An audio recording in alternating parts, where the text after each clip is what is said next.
6 నెలల జైలు జీవితం మాత్రం ఒకటి నేర్పించిందండి. జీవితం నిజంగా చాలా చిన్నది.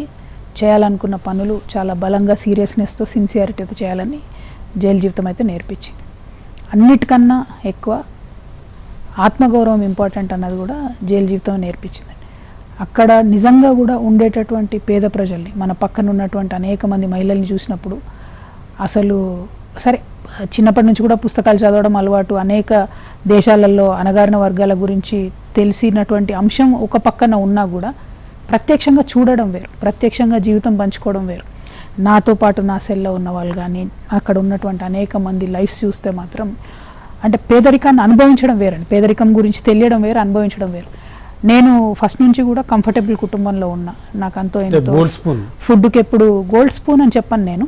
ఎందుకంటే నేను మా నాన్న ఎమ్మెల్యే ఉన్నప్పుడు ఎమ్మెల్యే క్వార్టర్స్లో ఉంటే కూడా నా 10th క్లాస్ పరీక్షలు కూడా మా ఇంట్లో బాల్కనీలో కూర్చొని చదువుకున్నాను నేను. ఎందుకంటే అంతమంది ఉండేవాళ్ళు ఇంట్లో. గోల్డ్ స్పూన్ అంత కంఫర్ట్ లైఫ్ అనేది నేను చెప్పాను. చాలా మంచి లైఫ్. అంటే ఈ దేశంలో ఒక 70% మంది కన్నా ఎప్పుడైనా కంఫర్టబుల్ లైఫ్లోనే నేను జీవించి ఉన్నా. అది నా తప్పు కాదు. నేను అక్కడ పుట్టాను, నేను ఆ కమ్యూనిటీలో పుట్టాను, లేకపోతే ఆ ఇంట్లో పుట్టాను కాబట్టి నా అదృష్టం ఒక రకంగా.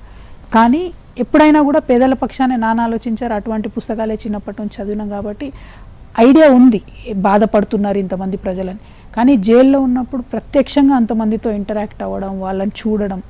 చాలా మంది అయితే పాపం బెయిల్కి డబ్బులు లేక నెలల తరబడి జైల్లో మగ్గిపోతున్న వాళ్ళని చూశాను. అంటే డబ్బు లేకపోతే ఎన్ని ఇబ్బందులు ఉంటాయి ఈ దేశంలో అనేది ప్రత్యక్షంగా అనుభవించిన నేను.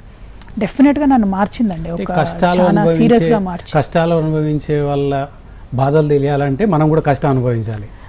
డెఫినెట్గా అండి. ఇప్పుడు మేము మా రాజకీయ నాయకులు అందరం కూడా పల్లె బాట పడతాం, ఊర్లలో పోయి నైట్ ఉంటాం. ఎందుకోసం? చూడడానికి, ప్రజల జీవితం దగ్గర నుంచి చూడడానికి.